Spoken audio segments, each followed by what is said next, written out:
Salut mon ami, bonjour, c'est Lucilla Léon-Félix, coach en stratégie financière et business. Je te souhaite la bienvenue sur ma chaîne. Ici, je parle développement personnel, business, stratégie financière, entrepreneuriat. Donc, si l'une de ces thématiques t'intéresse, abonne-toi. Je t'invite chaleureusement à t'abonner à cette chaîne. Tu peux également cliquer sur la petite cloche en bas à droite.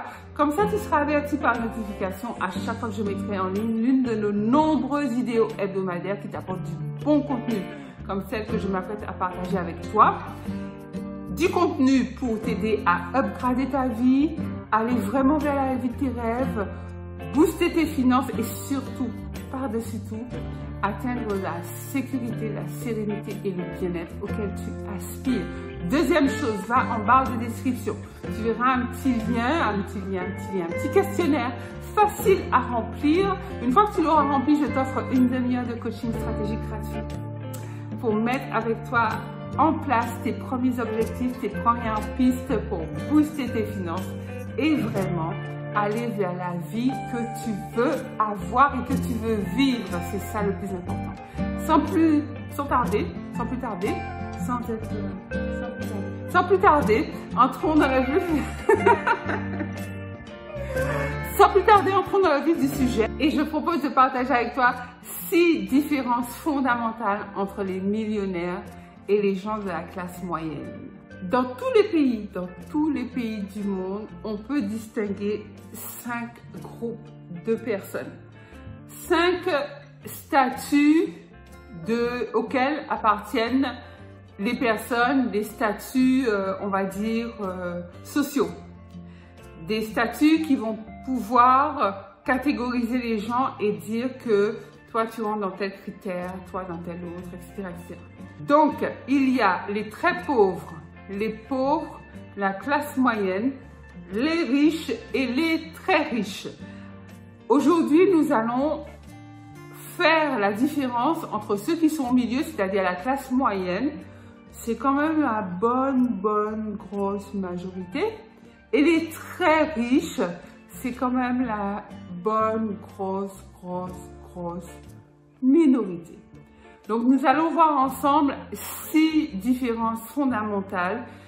Et à travers cette vidéo, je t'invite vraiment, sincèrement mon ami, à les prendre en compte et à les appliquer dans ta propre vie si tu veux passer de classe moyenne à laquelle tu appartiens probablement en ce moment. Et c'est pas une tare, c'est pas une honte, c'est pas une opprobre, non. On peut changer de classe. Donc, si tu as envie de quitter la fameuse classe moyenne pour aller vers la classe des très riches, je t'invite à prendre en considération les habitudes que je vais te lister dans cette vidéo. Les gens de la classe moyenne, comme ils sont plus nombreux, en fait, il faut savoir que le gouvernement, la plupart des gouvernements, je ne parle pas que pour la France, la plupart des gouvernements, que ce soit les pays francophones ou que ce soit les États-Unis ou l'Amérique latine ou l'Asie, la plupart des gouvernements sont focus sur cette classe moyenne. Pourquoi? C'est parce que c'est là où il y a le plus de monde, c'est là où les gens travaillent, donc ont un minimum de revenus. Donc, c'est là où on peut fonctionner plus vite et plus fréquemment. C'est-à-dire que la classe moyenne, c'est genre la vache à lait du gouvernement, quoi, en gros. La classe moyenne, c'est celle qui a des revenus, alors pas forcément très élevés, mais elle a des revenus qui lui permettent de vivre, de survivre, de payer ses factures et de payer ses impôts. Et là, si tu fais partie de la classe moyenne, tu intéresses le gouvernement. Les pauvres et les très pauvres, ils n'ont pas de revenus. Donc, l'État ne peut pas se servir, si tu vois ce que je veux te dire. Et les riches et les très riches, oui, effectivement, ils payent des impôts, mais comme généralement, ce sont aussi les amis des membres du gouvernement, donc il y a des astuces, entre guillemets, on appelle ça des astuces de riches pour finalement payer des impôts, mais en finale de compte, pas tant que ça. Je te promets, pas tant que ça. Donc, alors, voyons voir ces 6 différences entre les millionnaires et les gens de la classe moyenne. Première différence, les millionnaires pensent à long terme dans la plupart des domaines de leur vie. C'est là une grosse différence. Les gens de la classe moyenne, ils veulent bien les choses, mais ils veulent sans effort. Ils veulent vite et ils sont adeptes de ce qu'on appelle la gratification immédiate. Tu sais, la gratification immédiate, c'est que tu cherches à te faire plaisir, mais au moment où tu veux te faire plaisir. C'est-à-dire que tu en as marre de ta télévision. Elle n'est pas si vieille, hein, mais tu en as juste marre. Parce que tu as vu, tu sais, les nouveaux écrans, là, un petit peu arrondis, les Samsung, j'ai vu, et ça vaut 10 000, 11 000 euros. Mais l'image, elle est nickel. Ah, l'image, elle est waouh, elle est top. Tu veux ce téléviseur. Mais le seul truc, c'est que tu n'as pas les 10 000, tu n'as pas les 11 000 euros. Même si tu en trouves un à 8 000, tu n'as pas cet argent-là. Donc, en fait, qu'est-ce que tu vas faire? Tu vas faire un crédit 10 fois sans frais. 10 fois sans frais, ou 20 fois sans frais, ou 30 fois sans frais. Tu vas t'endetter tout simplement parce que tu veux le téléviseur de tes rêves et tu ne veux pas attendre. Parce qu'en fait, le téléviseur en lui-même, c'est très bien parce que c'est un objectif. On a le droit de se faire plaisir, on travaille, on vit, on est sur Terre, la vie est belle. On a le droit de se faire plaisir. Mais c'est pas parce qu'on a le droit de se faire plaisir qu'il faut se faire plaisir de manière instantanée. Tu vois, genre comme le micro-ondes, si tu veux réchauffer ton plat, tu mets, tu appuies 30 secondes et après il est chaud. Si tu veux devenir millionnaire, tu vas devoir apprendre à différer tes envies, tes désirs. Tu vas différer ta satisfaction. C'est-à-dire que tu peux mettre en place un système d'économie. Tu vas toi-même économiser chaque mois 100, 200 euros, 300 euros, ça dépend de tes capacités financières, pour pouvoir t'acheter le téléviseur de tes rêves. Et quelle satisfaction, une fois que tu as les sous, de pouvoir te l'acheter, de pouvoir te l'offrir, d'accord? Au lieu d'aller prendre un bête crédit à la consommation et finalement, ça n'apporte pas le bonheur. Ça n'apporte pas le bonheur, ça te permet juste de combler un manque. Donc, les millionnaires, généralement, voient à long terme parce qu'ils ont une vision, ils ont des projets, ils pensent pérennité. Ils se disent qu'ils sèment des graines et que ces graines vont pousser tôt ou tard. Ces graines vont pousser et ils se contentent de semer des graines. Chaque saison, ils sèment des graines et au fur et à mesure, quelques temps plus tard, ils récoltent les fruits, mais saison après saison, puisqu'ils passent leur temps à semer des graines, en fait. Les millionnaires établissent aussi des plans d'action. Les gens de la classe moyenne, la plupart du temps, ils vivent au jour le jour. Deuxième différence entre les millionnaires et les gens de la classe moyenne, c'est que les millionnaires parlent d'idées, de concepts, de business. Tandis que les gens de la classe moyenne parlent des autres. Ils font des ragots, des cancans, des commérages. En fait, des choses qui ne rapportent rien. Des choses qui sont sans fond. C'est du blabla, c'est de la parole. C'est comme le vent, c'est comme l'air. Ça ne sert à rien, ça n'édifie personne et ça ne rapporte pas un sou. Tandis que quand tu discutes avec quelqu'un d'un projet, d'un business, d'une idée à implémenter en termes de... peu importe, que ça soit un investissement ou quoi que ce soit, d'essayer de se documenter ou de s'en renseigner dans tel ou tel domaine pour approfondir ses connaissances, là, oui, ça va te rapporter. Parce que ça t'enrichit là. Et une fois que tu es enrichi là en termes de connaissances, tu peux passer à l'action. Troisième différence entre les millionnaires et les gens de la classe moyenne, c'est que les millionnaires n'ont pas peur de l'inconnu. C'est vrai que l'inconnu, l'être humain n'aime pas trop ça en fait à la base. Mais à un moment donné, il faut se dire que si tu passes pas à l'action dans le domaine que tu veux, de toute manière, tu ne sauras pas si ça marche. Donc, effectivement, tu as cette donnée inconnue, mais quand même, tu vas le faire parce que tu as envie d'aller vers tes objectifs. Et en fait, ce que tu vas faire en tant que millionnaire pour t'aider à faire face et à affronter l'inconnu, c'est que tu vas te renseigner auprès de gens qui sont allés dans le sens que tu veux, qui ont atteint l'objectif que tu veux, qui ont réussi à concrétiser l'idée que tu veux mettre en place. C'est ça que tu vas faire. Et le fait que ce soit inconnu pour toi ne signifie pas que c'est inconnu pour d'autres personnes. Donc, sers-toi de cette connaissance qui est à ta portée. Oui, oui, oui, oui, c'est à ta portée. Des connaissances d'autres personnes. Et ces personnes mettent leur expérience, leur expertise à ton niveau, à travers quoi? Les livres, les films, les vidéos, les audios, les formations. Donc, tu vois quand même que le panel est assez large. Le spectre est suffisamment large pour pouvoir répondre aussi à ton budget. Parce que peut-être que tu n'as pas beaucoup de budget pour le moment. Donc, tu as quand même 15 €, 20 € pour investir dans un livre. Mais achète-toi un bon livre. Tu n'as pas d'argent du tout, pas même 20 €. Mais regarde des vidéos sur YouTube, comme celle-ci ou d'autres. Il y a beaucoup de vidéos inspirantes qui te donnent les premières pistes d'information. C'est vrai que les vidéos YouTube, ce sont pas... Tu peux les prendre en tant que formation, bien sûr, parce que c'est enrichissant, ça te forme.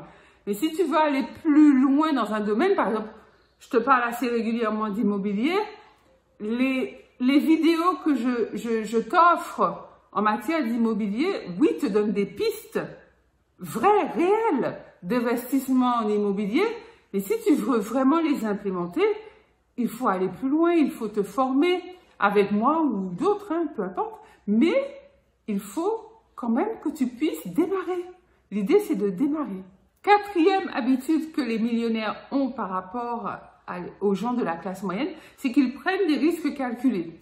Alors, par risque calculé, ça rejoint un petit peu l'idée précédente, la différence précédente, lorsque je te parlais de la peur de l'inconnu. En fait, tu vas aller dans un domaine... Il n'y a pas d'investissement sans risque. Le risque zéro n'existe nulle part, en fait, dans la vie, parce que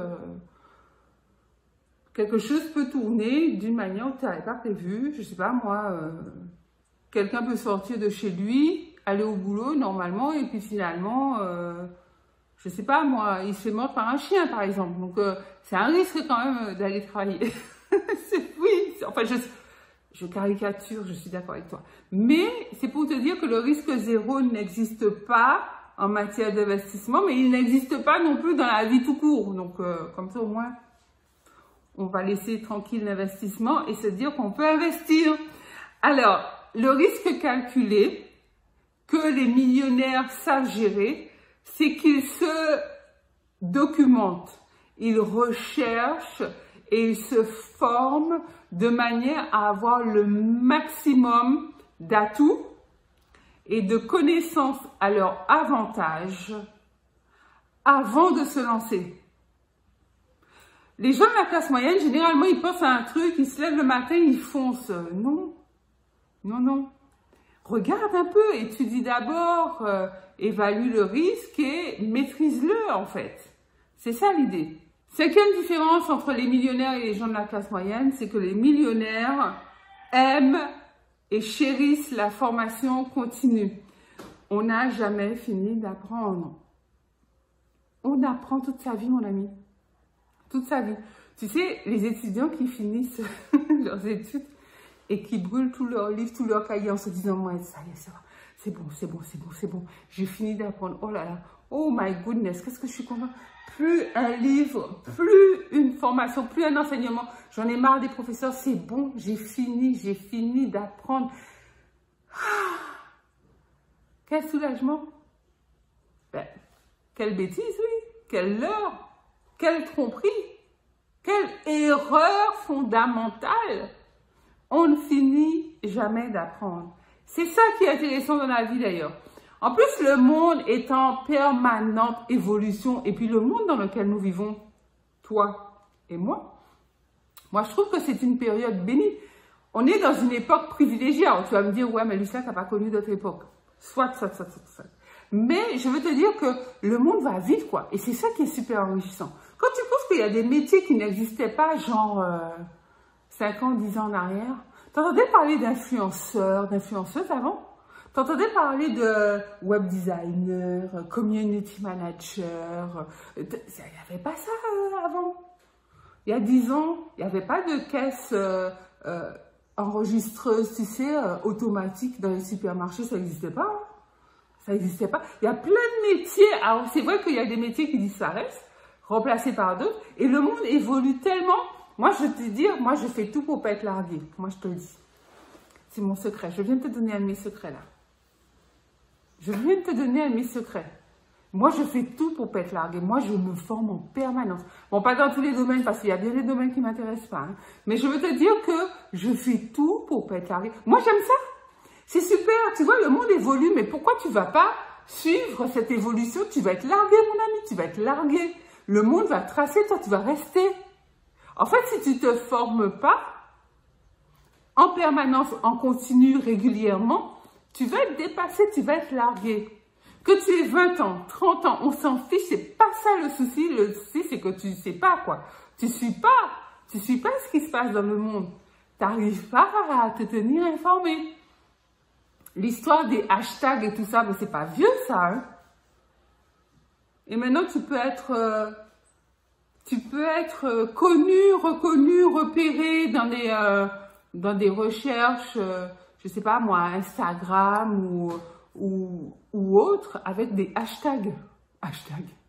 Ouais. Non mais vraiment, quand tu regardes, tu te dis, non mais waouh quand même, le monde va vite, ça va super vite et tu te dois, en tant que futur millionnaire, d'appréhender, de pratiquer la formation continue en continu. 6e différence fondamentale entre les riches, les millionnaires et les gens de la classe moyenne. Alors là, celle-là, elle est capitale et je l'aime trop. Hein. C'est que les millionnaires ont plusieurs sources de revenus. Je répète, les millionnaires ont plusieurs sources de revenus. Les millionnaires ne dorment pas sur leur salaire seulement. Je veux dire, ton CDI auquel tu crois tant, tu considères que c'est ta sécurité? Mais je te souhaite que ce soit vraiment ta sécurité parce que, à mon sens, ça n'en est pas vraiment une.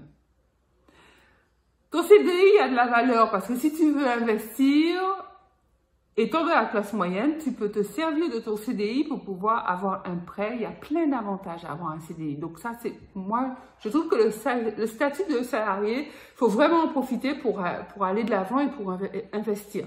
Mais il ne faut pas s'appuyer dessus comme le Saint Graal et c'est la clé qui ouvre toutes les portes et qui dure toute la vie et c'est la sécurité ultime. C'est pas vrai. C'est pas vrai. Tu dois multiplier, démultiplier tes sources de revenus.